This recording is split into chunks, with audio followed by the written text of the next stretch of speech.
Okay, here we are in Design Space and we're going to start making those pantry labels. These are really cool. There's an example here of a jar with the word flour on it, but that's pretty plain and simple. Today I have some templates we're going to bring in, and then we're going to make some labels. We're going to add some text, do some cutouts, all kinds of things. These are so simple. You're going to love it. This will work on the Air 2, the Joy, and the Maker. So let's start by uploading our pantry labels. You will find those in our resource library. And here we go. This one is called Pantry Labels. I have the SVG and the PNG file. We are going to open the SVG file, so let's open that. And it comes up with all kinds of wonderful little designs here. I'm just going to leave it called Pantry Labels, and then I'm going to click on Save. And then we're going to bring these into our canvas. And this is what we're going to work with. I am going to ungroup them just so that we can work with these one at a time. We can have some fun with them.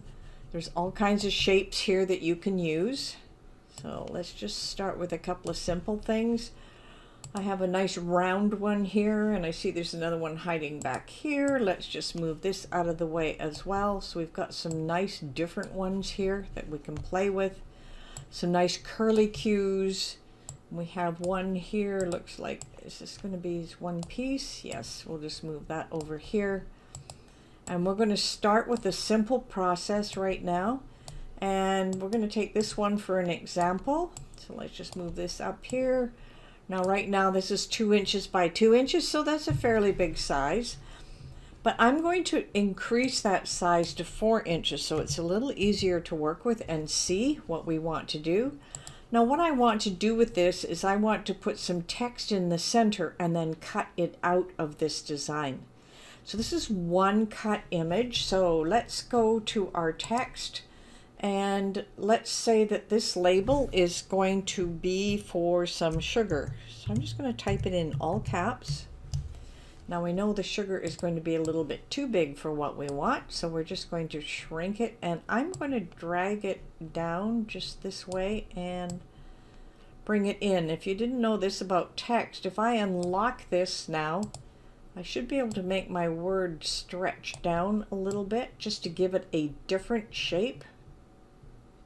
So that looks pretty good.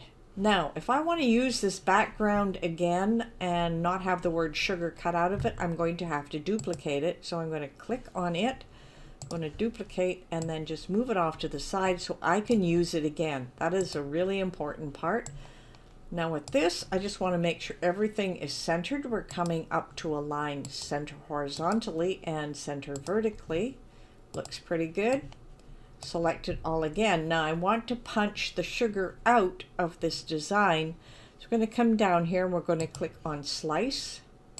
Now I can take this back piece and I have a sugar label all cut out. This will cut out in vinyl and then you can just peel and put it on.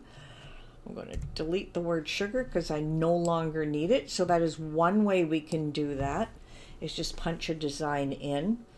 Now another way is to bring in the text and just put it inside the label here. Now this is a 4-inch wide one, so I could put a longer thing. Say I wanted this label to go on cinnamon and I wanted to wrap around a small jar. So let's find some text and let's just type in cinnamon. As I said before, the word can be bigger, so we need to shrink it down so it fits inside. Now what I like to do, of course, is undo the lock and just sort of stretch it around so it looks kind of cool. Now you want this to cut as one piece, but you could have this cut in one color and the frame on another color. All I want to do is just take those two together, and I'm just going to group them. Well, maybe before I group them, let's take the back piece and duplicate it because we may need it for something else. So I'll just bring this over. We've used those two. I'm going to take these two and I am going to group them. They will cut separately, the words and the background. That's kind of a cute one. Now you can do the same with any others of these as well. I like this particular one. I'm going to duplicate it. Now these can be created just using text as well in the background. So you might just, this time we may have something that we just want to write over the top. So let's bring in some text. And say for this one we wanted to have another spice. Maybe this is nutmeg. And I am going to change the font on this nutmeg because I want something that's a little more like handwriting. And because we are going to print it in there, let's just see what we've got here. Let's go up to our filter. And I'm going to click on writing and see what it brings us. This is, oh, that one's a $4.99. I am not going to pay for it. So we have a single layer cutting writing. That one's a little hard to read. This is soiree lettering gray script. So it finally took its time. Now these letters are spaced a little far apart for my liking, so I'm going to come up here to the letter space and I'm going to reduce them by just clicking on the down arrow and just bringing them closer together. That looks not too bad. The U and the T could be closer. Let's just see if that creates an issue if I get it 1 or 2 more spaces. Now it's too close together, so we're going to do a little adjustment here. Now these look not too bad. It's the U that's creating the problem. So we're going to come up here and we're going to ungroup our text. There we go. Now these letters are all together, so I am going to ungroup those. Now I should be able to work on what I want to work on here. So I could take those and I'm just going to push them over with my arrow key. That looks really good. Now they all look not too bad together. I'm going to highlight them all and I'm going to weld them together so they're back being one piece, and then they will cut out the way we want it. Now this is a bit large, so we'll just make it a bit smaller.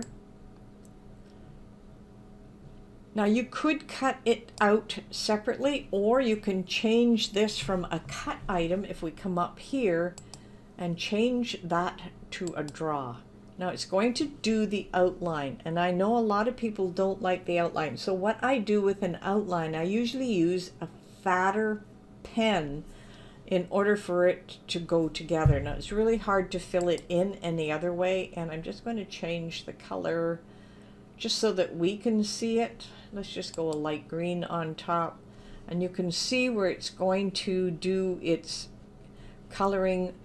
But that is okay, and then we have to remember that we have to highlight them both, and we need to group them first. We don't need to group, but I like to, and then attach it, and that's so those will stay together. So now we've got one that's cut out, we've got one with a word in the center in another color, and then we've got one that we can draw. Now you can use these for any different type of label that you want. There's many different shapes here that you can use. So what you get to do is pick them. So now we're going to go ahead and I am going to make a few of these, and then I'm going to show you how to apply them and how to make this work for you. So now we've cut out all our pantry labels. I'm just going to move these out of the way. I have the ones that I have already picked out the centers, except for one of them because I may use the center piece of it for something different.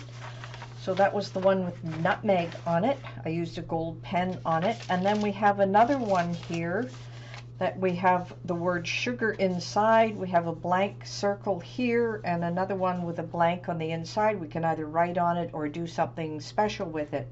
The other thing I have are several pieces of parchment paper, and I'll tell you why we have those. And we have some transfer tape, a pair of scissors, and then I have a couple of jars that I'm going to use to show you how to put these on.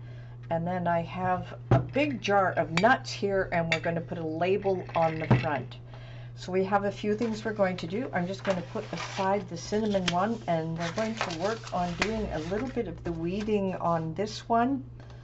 Now sometimes it's difficult to see these. If you sprinkle baby powder over the top, you'll be able to see the lines a little more. For the circles, all I'm doing is I'm just going to pick out that centerpiece, and then I could either use it for something, but I am going to throw that away, put it in my bucket.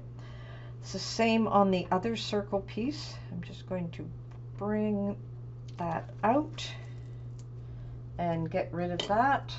We don't need that either.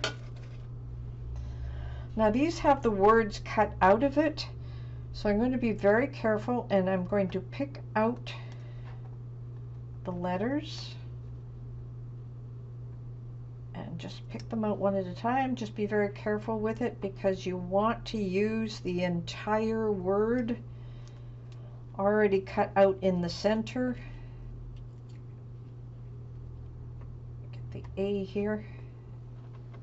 Just gently pull on it. And I used just a non-permanent vinyl here so that I could pull these stickers off anytime I wanted to. If you want them to be permanent, you can use a permanent vinyl. The non-permanent works extremely well. Get rid of our excess. So we have, let's see, that won't fit as well. We have a plain one here where we can write on it. And then I have another one here that has a centerpiece, and I'm just going to pull that out as well.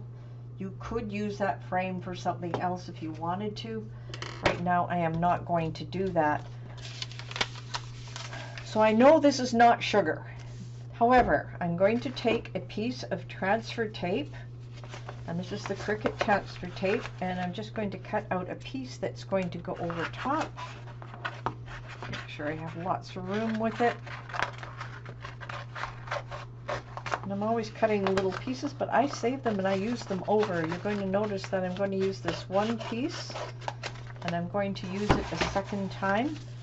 So the first thing I want to do is get that backing off, and I'll use my little weeding tool here just to tease that back off. Sometimes this is not the easiest part. There we go. I got the corner up. Looks good. So I want to just take my transfer tape and I'm just going to pull the back off, but I'm going to keep the back because I'm going to save this. I'm going to put it over top of the sugar. Now under here somewhere I have my little tool. I'm just going to smooth this down so all the pieces stick to that transfer tape. Now while that's sticking there, I'm going to come over here and I am going to cut a piece of parchment paper, approximate size. Get this out of the way. And yep, that's perfect. So first thing I want to do, I'm just going to do it with this one. I'm just going to pull this up gently. Hey, great. That looks good.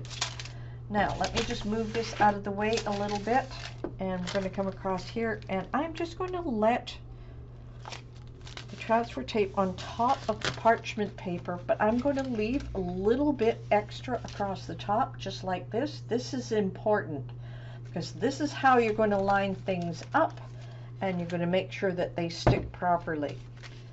So now if I come to my jar, I want to line them all up. I don't have to worry about everything sticking down immediately. Once I get it the way I want it, and I think it looks pretty good, I'm simply going to press down that top part, and then I'm going to lift this up, and I'm just going to pull this down just a little bit and get the next little piece on there. And this is going to help minimize the bubbles as well. This is a game changer. So because the parchment paper doesn't stick, looks pretty good. I never have to worry about having things stick when I don't want them to. And that looks pretty good. No bubbles.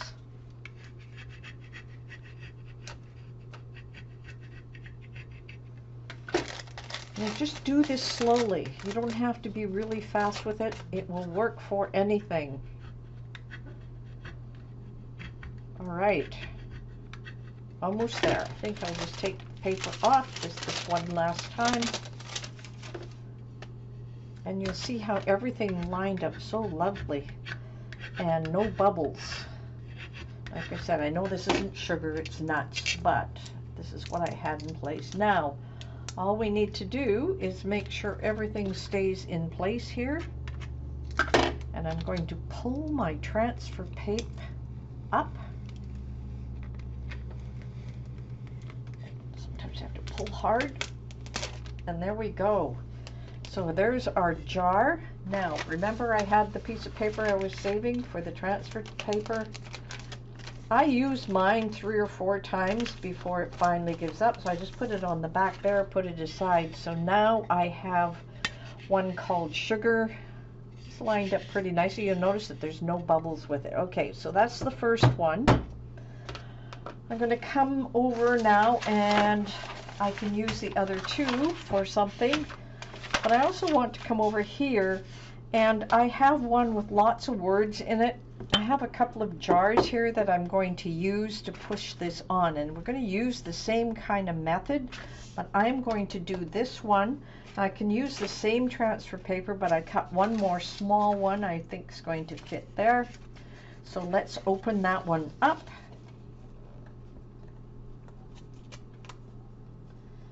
Rip that side just a little bit so I can get it. There we go. I thought it started.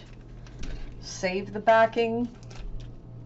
We're going to do the same here. I'm just going to put the transfer tape over top. Smooth it down so we make sure that we get everything.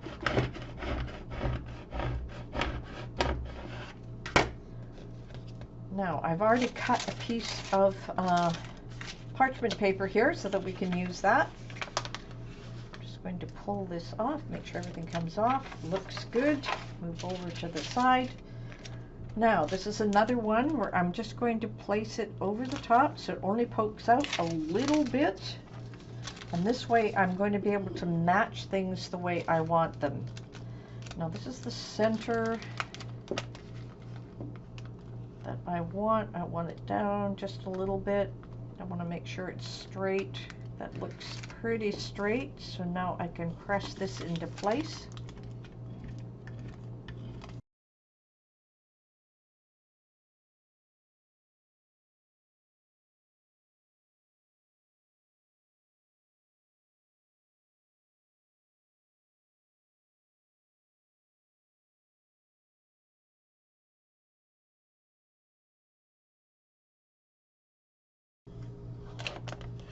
This looks really good. Now I could write on this an erasable marker. I am going to save my transfer tape. Now, one last thing. These are the pieces we'd used before. I'm going to continue to use those. Now, this is the backing from the removable vinyl, and it's plasticky. I want you to save these because what you can do with these is you can actually use these to cut out stencils. So you can have them cut out a stencil right on this paper, just the backing itself, save you a lot of money, time, and trouble, and you will get some nice stencils, and it's such a nice thin paper, it will work out extremely well. So there we have it. We have some labels, pantry labels. We did the sugar one, we did one with words, we stole one from the center, and then we placed some of the extra ones all on one sheet so that we could use them later. I really hope you enjoyed making these, and I hope your imagination runs with you. There's so much you can do with these wonderful labels.